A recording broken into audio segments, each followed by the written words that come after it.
행위로 구원받는 것이 아니라 주님이 행하신 대속의 은혜를 믿음으로, 할렐루야, 해봅시다. 행함이 아니라 믿음으로 구원받는 것이다. 하지만 이렇게 믿음으로 구원받은 사람들에게는 시간이 지날수록 자연스럽게 행위의 열매가 나타나게 돼 있다는 거예요. 이해가 됩니까? 성령의 열매가 나타나고 선한 열매가, 행위의 열매가 나타나게 된다는 겁니다. 여기서의 행위는 구원받기 위한 조건으로서의 행위가 아니라 믿음의 사람이라면 당연히 드러나야 될 행위를 의미합니다. 여러분, 우리가 행함이 없는 믿음은 죽은 것이라고 했어요. 영혼이 없는 몸이 죽은 것 같이, 그렇죠? 행함이 없는 믿음은 죽은 것이다. 내가 예수를 믿고 구원받았다라고 하는데 그것에 합당한 행함이 따르지 않는다면 내가 정말 구원받은 것인지 돌아봐야 돼요. 알겠습니까? 시간이 지나면 열매가 드러나기 때문에 그래요. 이해가 되시죠? 예. 또 두 번째, 수고와 인내를 하신다라고 말씀합니다. 우리 2절 봅시다. 시작.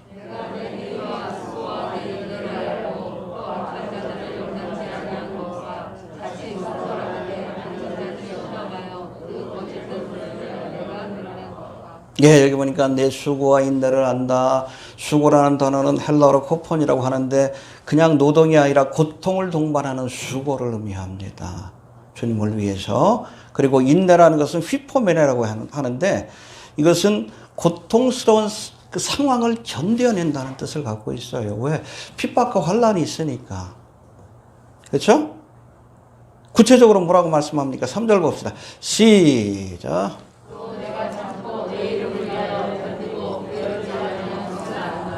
여기 보니까 내 이름을 위하여 그냥 수고하고 인내한 게 아니라 뭐를 위해서? 예수를 믿는다는 이유 때문에 고통을 겪고 핍박을 받는 것을 인내한 것을 칭찬해 주신 거예요. 알겠습니까? 의를 위하여 핍박을 받는 자는 복이 있나니 저희가 천국이 저희 것입니다. 할렐루야. 여러분, 주님을 위해서 애쓰고 수고하고 믿음을 지키기 위해서 우리가 핍박과 환난과 수고를 견뎌내는 것, 주님께서 칭찬하실 만한 일임을 기억할 수 있게 되길 바랍니다. 그러나 여러분, 내가 죄가 있어서 핍박을 받는다, 매를 맞는다, 이건 여러분 부끄러운 일이에요. 그래서 그런 얘기 하죠. 우리 그리스도인들은 핍박은 받되 비난은 받지 말아야 한다. 그렇죠? 의를 행하다가 핍박을 받는 것은 부끄러운 일이 아니에요. 자랑스러운 일입니다. 칭찬받을 만한 일이에요. 그러나 내가 죄가 있어서, 그리스도인이 잘못해서, 교회가 잘못해가지고, 이제 한국교회가 겪고 있는 것은 핍박이라기보다는 비난이에요. 교회에서도 이제 QR코드 뭐 찍으라고 하는데 왜 자꾸 그런 핍박이 찾아옵니까? 저는 그렇게 봐요. 이게 정강훈이가 뿌려놓은 씨앗이야. 이 교회가 하도 그냥 정치에 매몰돼가 쓰레기같이 행동하니까 정치권에서도 보복하는 것도 아니에요. 핍박이 아니라 비난이요. 부끄러운 거예요. 부끄러운 거, 그런 거. 의를 행하다가 핍박을 받아야, 예수의 이름으로 핍박을 받아야 그것이 자랑할 만한 일이고 칭찬받을 만한 일이죠. 해봅시다. 내 이름을 위하여, 주님의 이름으로 핍박과 고난을 겪는 것은 자랑스러운 일이지만, 그러나 우리가 부끄러운 행위로 죄가 있어서 당하는 여러분 고난은 부끄러운 일이라는 사실을 기억할 수 있게 되길 바랍니다. 예, 그 다음에 세 번째, 2절 다시 한번 봅시다. 시작. 내가 내 비와 수고와 내 일들을 알고 또 악한 자들을 용납지 않는 것과 같이 공평한 내 악한 자들을 시험하여 그 거짓된 것을 내가 드러낸 것과. 예, 자칭 사도라 하는 자들을 네가 드러내고 물리친 것을 칭찬하노라. 할렐루야. 이 사도 요한이 밤모섬으로 유배를 가자 이 에베소 교회에 아마 스스로 사도라고 칭하면서 성도들을 미혹했던 자칭 사도들이 있었던 것 같아요. 오늘날 뭐 교회에서도 자칭 사도들이 있죠? 그게 뭐요? 신사도 운동. 지금도 사도가 있대. 지금도 사도가 있으면 성경이 기록돼야 돼요. 그래서 사도는 누구요? 누가 사도예요? 정리합시다. 12제자. 그렇죠? 가룟 유다가 죽고 나서는 가룟 유다를 대신해 누구를? 마띠아를 세웠죠. 12명이고. 또 한 사람이 더 있어. 예수님이 직접 불러서 세운 사도가 있어요. 사도 바울. 이방인의 사도로 세우셨잖아요. 다메섹 도상에서. 강권적으로 직접 세운 겁니다. 이 13명만 사도예요. 근데 이 사도에게는 세 가지 여러분 직무가 주어졌어요. 복음을 전파하는 것. 해봅시다. 복음을 전파하고. 또 두 번째는 교회 시대를 여는 겁니다.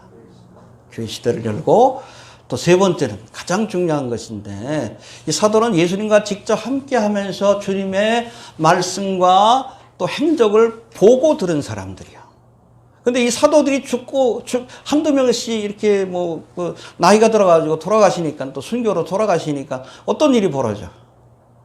예수님의 교훈과 행적에 대해서 모르는 사람들이 자꾸 생겨나는 거예요. 그런 사람들을 위해서 기록한 것이 복음서입니다. 마태, 마가, 누가, 요한. 알겠습니까? 누가가 사도예요? 아니요. 그러나 사도 바울과 함께 사역을 했어요. 그래서 누가복음은 누가가 기록한 것이 아니라 사도 바울로부터 들은 말씀을 기록한 겁니다. 이해가 되죠? 또 그런가 하면 예수님의 교훈의 의미, 구원의 도리에 대해서 모르는 사람들에게 그걸 설명해야죠. 예수님이 하신 사역의 의미. 그게 바로 서신서예요. 서신서. 사도들이 기록한 겁니다. 사도 아니면 사도적 권위를 갖고 있던 사람. 이 서신서에 보면 우리가 바울 서신과 일반 서신으로 나눠지는데 일반 서신 가운데는 사도가 아닌 사람이 있어요. 12사도에 포함되지 않은. 사도 바울이 쓰지 않은 그런 서신이 있어요. 그게 뭐예요?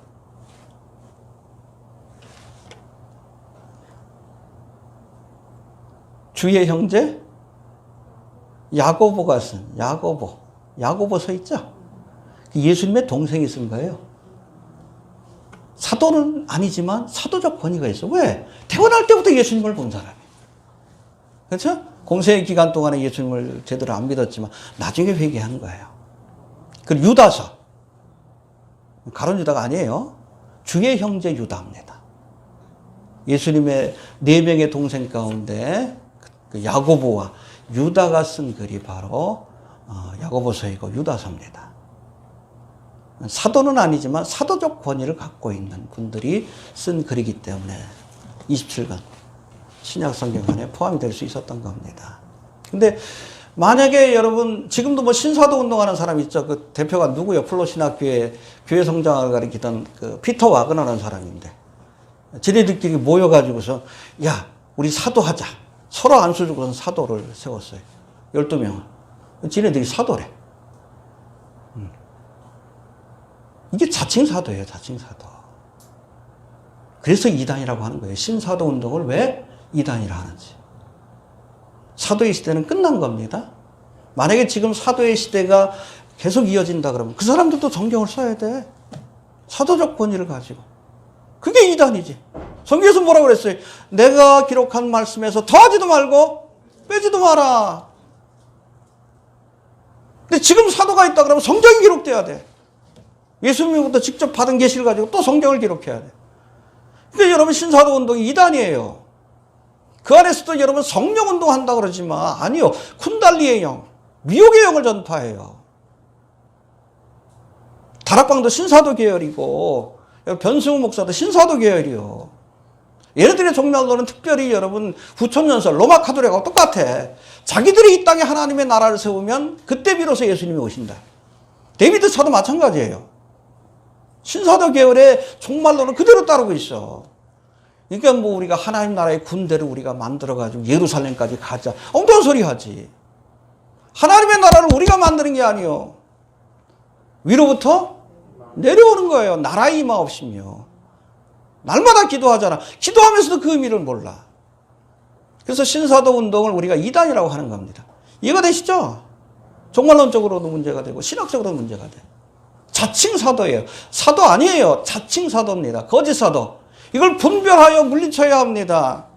에베소 교회도 이런 문제가 있지만 한국 교회 안에 지금 뭐 이 시대 교회들 안에도 이 자칭 사도들이 있어요. 분별하여 물리쳐야 칭찬받습니다. 알겠습니까? 예.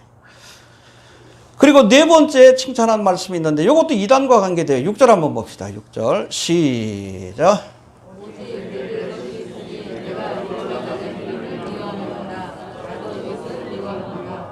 예, 이 니골라당도 영주주의 일파인 이단입니다. 그런데 니골라당을 미워하는도다. 미워한 것을 칭찬하셨어요. 예. 어떤 분들은 뭐 그리스도인들은 무조건 사랑해야 된다 그러는데 아니요. 사랑하기 위해서 어떨 때는 미워해야 돼요. 이단들은 우리가 영혼을 사랑하죠? 열심히 복음 전하는 거. 근데 이단들은 그 영혼을 어디로 이끌어? 그러니까 이단들을 미워해야 되는 거예요. 그게 사랑이요. 다락방을 드러내고 그들을 정죄하는 것이 사랑입니다. 그래야 양들을 지켜내지. 다미선교회를 드러내고 그 정체를 밝히는 것이 그게 사랑이에요. 미워하는 게 사랑입니다. 사랑하기 때문에 미워하는 거예요.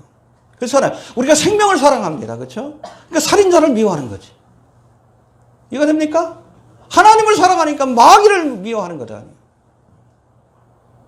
이단들에 대해서 우리가 미워해야 돼. 꼭 이단들 뭐 이렇게 비판하는 걸도 올려놓으면 하나님이 사랑하라 그랬는데. 이단은 하나님만 판별하는. 아니요. 에베소 교회가 이단 판별했잖아. 니골라당을 판별하고 거짓 자칭 사도를 판별하고 분별했잖아. 칭찬받았죠. 분별해야 칭찬받아요. 이상한 논리로 얘기를 해. 뭐 이단은 하나님만 판단하죠. 그 댓글에다 그 써놨어. 그 에베소 교회는 잘못된데? 칭찬하셨잖아. 이단을 미워해야 돼요. 저는 미워요. 다락방이 미워요. 신천지가 밉습니다. 사악한 것들이요. 순진한 성도들을 꾸며가지고서 멸망길로 이끌잖아. 우는 사자와 같이. 예수 잘 믿겠다라고 그렇게 믿음 생활 시작하는 사람들. 우리 블로그 뭐 유튜브 본 사람들. 그 순진한 사람들을 데려다가 이단으로 잘못된 교훈으로 이끌어 멸망길로 이끌어. 얼마나 그 사악한 것들이요. 당연히 미워해야죠. 해봅시다. 미워해야 한다. 그래야 칭찬받아요. 드러내고 미워해야 합니다. 영혼을 사랑하기 때문에 미워하는 거예요. 6절에 뭐라고 했어요? 내가 니골라당의 행위를 미워하는도다. 나도 이것을 미워하느니라. 할렐루야. 예수님 미워하십니다. 이단들 미워해요. 네. 영혼을 멸망길로 이끌기 때문에. 얼마나 사악한 것들이요. 그 동남아시아에 보면은 우리가 사마귀, 우리나라에 있는 사마귀들은 뭐 그냥 초록색 뭐 그런 것밖에 없지만 동남아시아에는 뭐가 유명해? 난초가 유명하죠. 난초꽃처럼 이쁜 사마귀들이 있어. 근데 걔네들이 꽃 사이에서 이렇게 있으면 꽃 같아. 근데 거기 보면 벌하고 나비가 그 꿀을 먹기 위해서 오잖아. 탁 낚아채가 잡아먹어. 이단들이 그래요. 이단들이. 꿀을 먹기 위해 은혜 받고자 찾아온 사람들을 탁 낚아채서 잡아먹는 거예요. 그런 사악한 것들을 미워해야지. 미워하지 않는 사람은 여러분 주님께서 미워하십니다. 나도 미워한다. 니골라당이 밉냐? 나도 미워한다.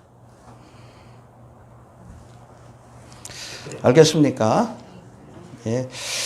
그렇다면 구체적으로 요한계시록 2장 뭐 뒤에도 또 나옵니다. 또 3장에 여러 번 등장하는 니골라당은 어떤 거짓된 교훈으로 성도들을 미혹했을까? 많은 성경학자들은 이 니골라당이 헬라의 이원론적 철학의 영향을 받은 영지주의 일파일 것으로 그렇게 보고 있는데 여러 영지주의 일파들 가운데서 니골라당만이 갖는 특징은 이 니골라당을 일컫는 헬라어 니콜라이톤이라고 하는 단어에서 우리가 확인할 수 있다라고 이렇게 말하고 있습니다. 해봅시다. 니콜라이톤. 예, 니콜라이톤은 두 가지 단어가 합성된 것인데 니카오라는 단어하고 라오스라는 단어가 합쳐진 겁니다. 그런데 니카오라는 단어는 우리가 니케라는 단어 아시죠? 니케가 뭐예요? 나이키. 승리의 여신이에요. 니카오 그러면 정복한다, 승리한다. 그리고 라오스는 뭡니까? 라오디게아에서 우리가 살펴봤죠? 라오스하고 디케가 합쳐진 단어다. 라오스는 백성, people 이라는 뜻을 갖고 있습니다. 그러니까 니콜라이톤이라는 것은 니케 라오스라는 뜻이에요. 백성들을 정복한다, 다스린다는 뜻입니다. 이해가 됩니까? 예. 니콜라이톤은 해봅시다. 우리가 백성들을 다스리는 자들이다. 그래서 여기서의 백성을 교회, 성도로 이렇게 바꾸면 우리가 교회에서 성도들을 다스리는 특별한 사람이다. 희열하게 평신도 하고 다른 우리는 특별한 은혜와 또 직분을 맡고 성도들을 다스리는 자들이다.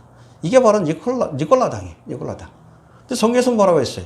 우리 모든 그리스도인은 다 왕 같은 제사장이라고 말합니다. 목사만 제사장 아니에요? 성도들은 다 평등합니다. 예수님이 교회의 머리가 되시고 모든 성도들은 다 왕과 제사장이에요. 제사장입니다. 요한복음에도 나오잖아요. 내가 너희를 왕과 나라와 제사장으로 삼았다. 해봅시다. 우리 모두는 제사장이다. 근데 지금 여러분 로마 카톨릭 같은 경우에는 교회 안에서도 평신도하고 사제가 서로 다르다고 얘기를 합니다. 이게 바로 니콜라당이에요. 로마 카톨릭이 니콜라당이에요. 이 니콜라당이 사라진 게 아니에요. 역사 속에서. 313년 기독교가 로마의 국교가 되면서 로마 카톨릭이라고 하는 이방 종교와 짬뽕이 된 이상한 종교가 탄생했는데 그 여러분 사제 제도가 바로 니콜라당이에요. 니콜라당. 요거를 여러분 종교개혁자들이 개혁했잖아. 종교개혁자들의 슬로건이 뭐예요? 오직 예수, 오직 믿음, 오직 말씀, 그리고 하나 더. 만인 사제설. 이해가 됩니까? 신부들만 제사장이 아니라 우리 모두가 하나님 앞에서의 제사장이다. 할렐루야. 그래서 여러분 천주교에서는 죄를 회개할 때도 누구 찾아가? 그렇죠? 신부를 중보자로 여기는 거예요. 근데 하나님과 우리 사이의 중보자는 누구밖에 없어? 예수님밖에 없지. 그들이 니콜라당이에요. 히에라키. 그건 바벨론 종교에서 온 것이지 성경에서 온 게 아니에요. 모든 이방 종교에는 히에라키가 있어요. 특별한 집단들, 영매들, 사제들이 있습니다. 근데 기독교는 그게 아니에요. 우리 모두가 다 왕 같은 제사장이에요. 니콜라당을 우리가 물리쳐야 합니다. 교회 안에서도 제가 늘 얘기하지만 특별하다고 하는 사람들이 특별한 문제가 있어. 특별하다고 하는 교회는 니콜라당이에요. 니콜라당. 다락방도 그러죠. 자기들만 렘넌트래. 남은 자라고. 믿음을 지킨 사람이라고. 다른 교회는 가짜라고. 그게 니콜라당이지, 현대판. 신천지는 뭐라고 해요? 자기들만 14만 4천 명이에요.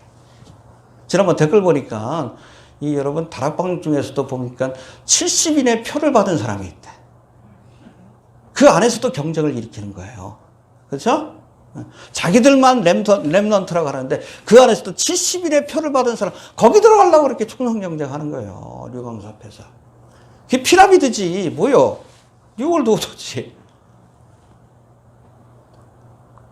다락방에 여러분 간면사상 임마누엘의 비밀이라는 교리는 정확하게 일루미나티의 교리예요. 루시퍼의 복음입니다. 그래서 저는 류광수가 프리메이슨이 아닌가라는 의심을 합니다. 그 부산에 있는 교회가 거기가 처음 시작되는 곳인데 666번지요. 희한하죠? 660-2번지인가 그래. 교회 주소가 666이야. 왜 하필 거기다 교회를 개척했어? 그 간면사상. 여러분, 이게 일루미나티 신학이지. 여러분, 그 미국 같은 경우에도 뭐 안식교라든지 여호와 증인, 걔들 다 그 교주들이 프리메이슨 멤버의 33도입니다. 무덤도 그렇게 돼 있고. 이단의 뒤에 악한 영이 역사해요. 저는 류광수의 그런 교리도 그렇고, 행적도 보면 히에라키 아니요. 니콜라당 같아. 일루미나티 멤버 같아요. 정확한 모르겠지만. 프리메이슨 멤버 같다는 느낌이 듭니다. 열매를 봐도 그렇고. 드러내야 돼. 미워해야 합니다. 이해가 되십니까? 예. 현대판 니콜라당은 누구라고요? 로마 카톨릭입니다. 대표적인 것이. 이해가 됩니까? 우리 모두는 니골라당이 아니에요. 교회 안에 특별한 뭐 다른 계급이 있는 게 아니에요. 우리 모두가 다 왕 같은 제사장이라는 것을 잊지 않길 바랍니다. 예, 그 다음에 이제 책망하시는 말씀, 칭찬하는 말씀을 살펴봤으니까 책망하시는 말씀 살펴봅시다. 4절 한번 봅시다. 시작.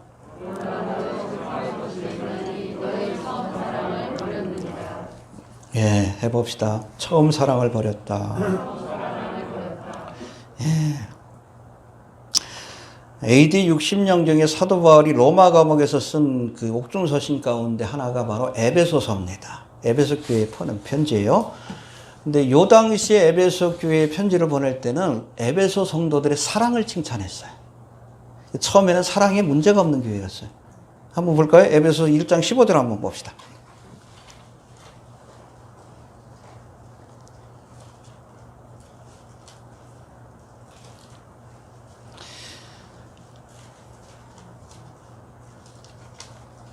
(1장 15절) 예, 읽어봅시다. 시작.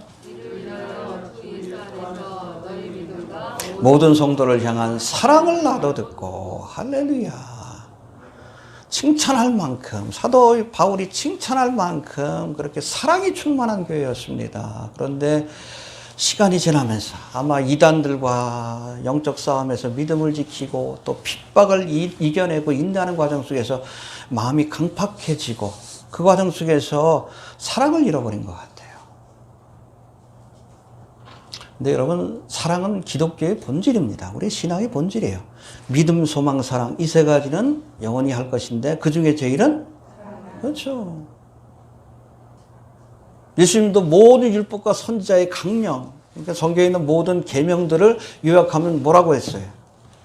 사랑하라. 누구를 사랑해? 하나님을 사랑하라. 네 이웃을? 그렇죠. 기독교의 본질이 사랑이에요. 그런데 그 가장 본질적인 사랑을 잃어버렸어. 촛대로 옮긴다 그러지. 교회로 교회되지 못하게. 모든 걸 다 갖고 있어도 우리가 사랑을 잃어버리면 헛된 것입니다. 잃어버리지 않길 바랍니다. 주님을 향한 사랑과 이웃을 사랑하는 사랑, 우리가 이것들을 잃어버리면 주님의 책망을 피할 수 없다는 것을 기억할 수 있게 되길 바랍니다. 그런데 사랑을 잃어버리되 이게 중요해요. 처음 사랑을 잃어버렸다. First love라고 되어 있는 첫사랑이에요. 첫사랑. 첫사랑. 첫사랑에 우리 감정들이 있잖아요. 내가 처음 주를 만났을 때, 결혼하신 분들은 내가 처음 아내를 만났을 때, 남편을 만났을 때, 시간이 지나면서 자꾸 그 사랑하는 마음이 식어져. 그러다가 권태기가 오는 거예요. 그러면 안 돼요. 돌아가야 합니다. 초심으로 돌아갑시다. 아가서에도 나오잖아. 아가서에 보면 이 술라미 여인과 솔로몬 그 왕의 그 사랑에 관한 이야기인데 아주 그냥 낯간지럽도록 그렇게 사랑을 표현해요. 1장부터 쭉. 근데 그 사랑이 변하기 시작해. 권태기가 찾아옵니다. 5장에 가보면 권태기가 찾아오는데 어느 날 이 솔로몬이 술라미 여인이 보고 싶어가지고 예루살렘에서 큰 먼 길을 찾아왔어. 찾아와서 뭘 해요? 문 밖에서 이렇게 기웃거려. 열어달라고. 근데 술라미 여인이 어떻게 했어?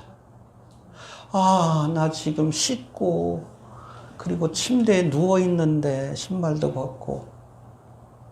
권태기가 온 거예요. 어떻게 해? 솔로몬이 낙심해가지고 돌아갑니다. 예루살렘을. 돌아간 뒤에 뒤늦게 깨달으면 내가 이러면 안 되는데.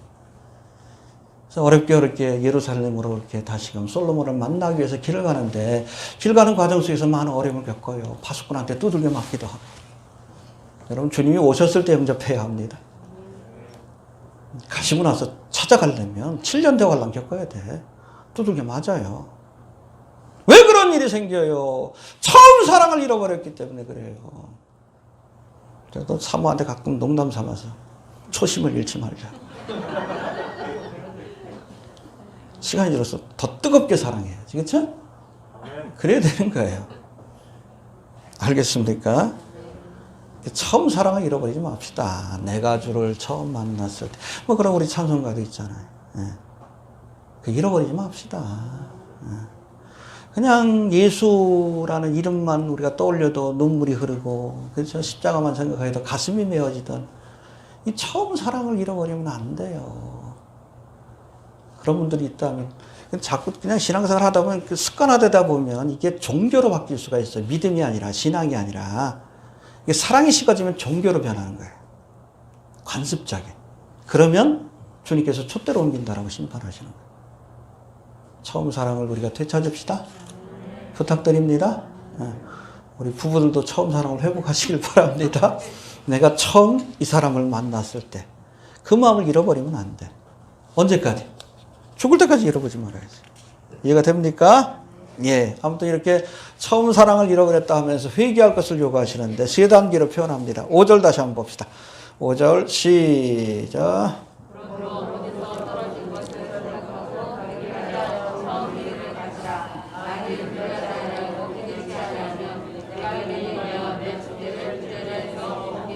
예, 회개할 걸 요구하시는데 회개의 3단계를 말씀합니다. 해봅시다. 생각하고 회개하여 처음 행위를 가지라. 영어로는 생각하라. remember. 기억하는 거예요.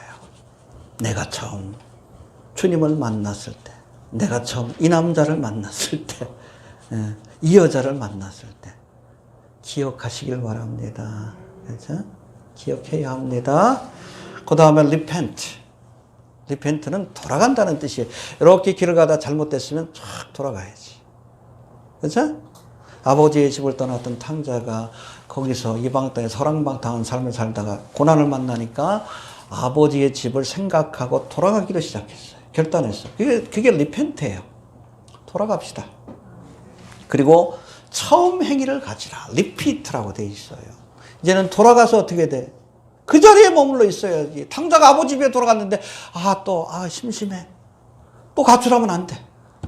그거 회개 아니에요. 돌아갔으면 그 자리에 있어야지. 리피트 해야 돼. 리피트. 이해가 됩니까? 해봅시다. 생각하고 회개하여 처음 행위를 가지라. 그 자리에 머물러 있어야 된다는 거예요. 자, 그냥 나갔다가 또 가출했다. 나갔다가 가출했다가 또 돌아왔다가 가출했다. 그건 회개가 아니요.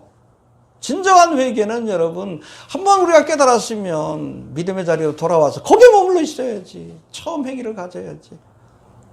이해가 됩니까? 그게 회개입니다. 예. 이렇게 회개하지 않을 때 어떤 심판이 임한다고 말합니까? 5절 다시 한번 봅시다. 시작.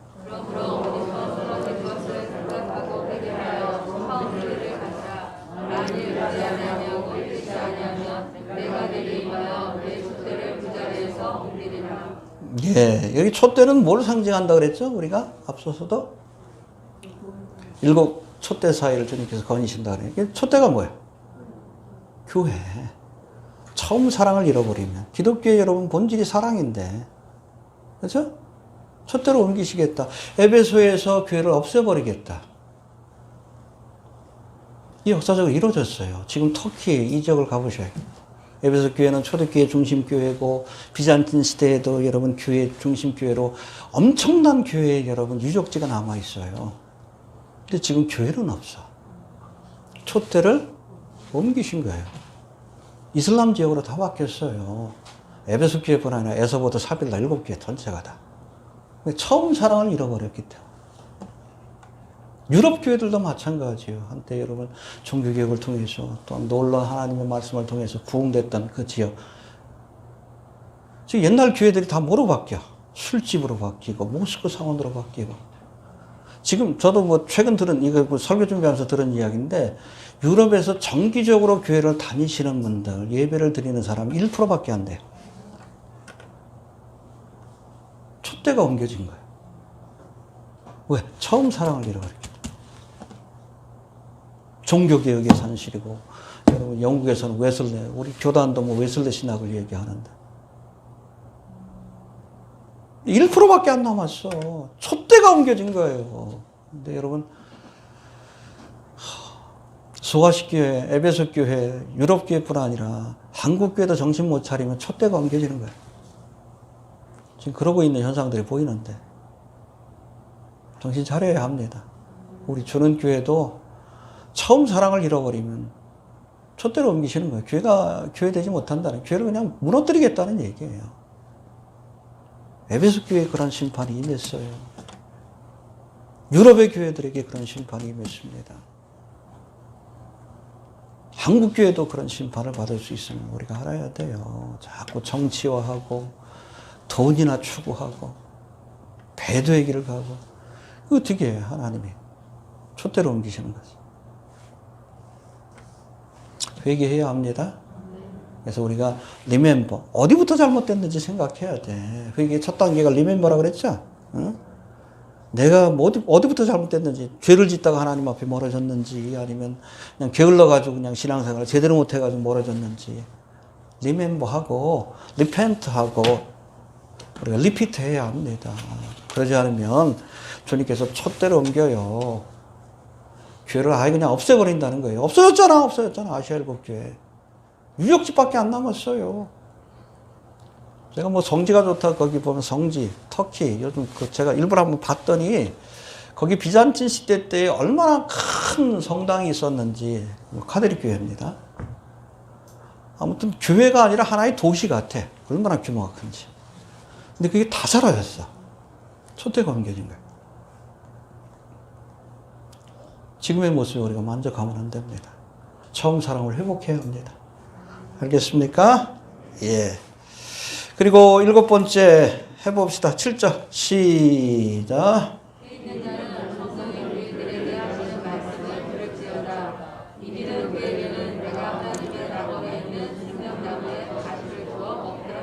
예, 아무튼 에베소 교회 말씀을 주시면서 성령이 교회들에게 에베소 교회에만 주신 말씀이 아니에요. 오늘날 우리 교회에게 주신 말씀입니다.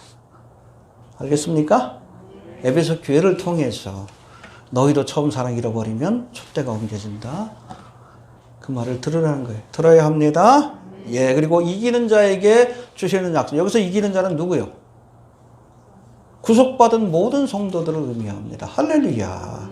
믿습니까? 예, 우리가 예수 안에서 이기는 거예요. 우리가 이기는 게 아니에요. 예수님이 죄와 사망의 권세를 이기심으로 그것을 받아들임으로 이기는 자가 되는 겁니다. 믿습니까?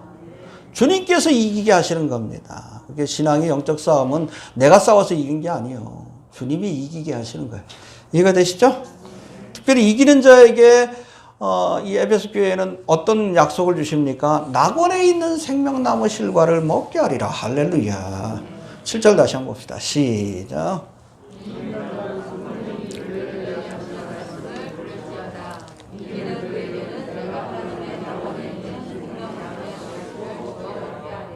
여기 낙원이 어디입니까? 에덴 동산이죠. 원래 에덴 동산에 뭐가 있었어요? 하나님께서 각종 과실과 나무들을 있게 하시고 에덴 동산 중앙에 2개의 나무를 두셨죠. 하나는 생명나무, 하나는 선악을 알게 하는 나무. 이걸 죽음의 나무라고도 합니다. 근데 하나님께서 생명나무를 먹지 말라고 하셨습니까? 아니에요. 동산의 모든 실과를 먹을 수 있다. 생명나무 실과도 먹는 거예요. 지금도 먹고 있으면 영생을 누리는 겁니다. 우리 육신적으로도. 먹지 말라는 말이 없어. 그때 먹었어요. 아담과 하와가. 근데 먹지 말라 한 선악과를 먹음으로 그 다음 하나님께서 에덴 동산에서 쫓아내시고 그 다음에 에덴 동산에 화영검을 둘렀다 그랬어요. 들어가지 못하도록. 왜? 생명나무 실과를 먹지 못하게 하려고. 죄를 지은 상태에서 영원히 사는 것을 원치 않은 거예요. 죄의 싹은? 그렇죠. 그때부터 못 먹게 된 거예요. 그래서 나이가 들어가서 눈도 흐려지고 이빨도 빠지고 머리도 휘어지고 겉사람이 부패하는 거예요. 선악과를 먹은 그 결과에 대한 하나님의 심판이요. 지금이라도 생명나무 실과를 먹으면 우리 육신이 영생을 누리게 되는 겁니다. 먹지 못했던 생명나무 실과가 다시 등장해요. 창세기에 등장했다가 사라진 생명나무가 어디에 등장합니까? 요한계시록 22장. 성경의 맨 앞에 등장했다가 사라진 생명나무가 할렐루야. 요한계시록 22장에 나와. 22장 2절 봅시다. 22장 2절 이거 보고 마칩시다. 시작.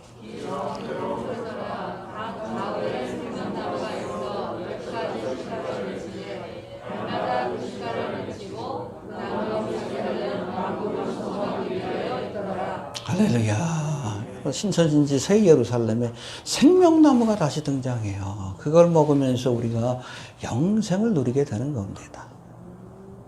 이해가 됩니까? 죄로 인해서 우리가 에덴 동산에서 쫓겨나게 됐고 생명나무 실과를 먹을 수 없는 그러한 저주와 심판을 받게 되었고 그 결과 죽음이 찾아온 거예요. 사망이. 죄와 사망의 권세가 우리를 이렇게 다스리기 시작했지만 우리가 구속받은 성도들에게는 다시금 이 생명나무 실과를 먹게 되는, 그래서 영생을 얻게 되는, 구원받는 게 영생을 얻는 겁니다. 그런 은혜가 주어질 줄로 그렇게 믿습니다. 예. 성리합니다. 우리가 아무리 핍박을 이겨내고 이단을 물리쳐도 그 과정에서 신앙의 본질에 갈 수 있는 주님을 향한 사랑, 처음 사랑을 잃어버리면 촛대를 옮기신다. 교회가 교회되지 못하게 하신다라고 말씀합니다. 처음 사랑 잃어버리지 맙시다. 우리 부부간의 관계도 여러분 뭐 설거지하고 돈 벌어오고 그게 핵심이야. 인티머시가 핵심이에요. 사랑하는 관계입니다. 사랑이 사라지면 부부라고 할 수가 없는 거예요. 주님과의 관계도 그래요. 우리가 아무리 많이 헌금하고 매일같이 와서 예배드리고 그래도 바리새인도 그건 하잖아. 사랑이 없으면, 주님을 향한 사랑이 없으면, 사랑 없이 행하는 건 종교지 신앙이 아니에요. 주님을 사랑하시길 바랍니다. 혹시 우리가 시간이 지나면서 그렇죠? 그 처음 사랑을 잃어버렸다면 생각하고 회개하여 돌이킬 수 있게 되길 바랍니다. 그래야 주님께서 우리를 마지막 날에 구원해 주시고, 믿습니까? 우리가 하나님의 나라에서 생명나무 실과를 얻게 될 줄로 그렇게 믿습니다.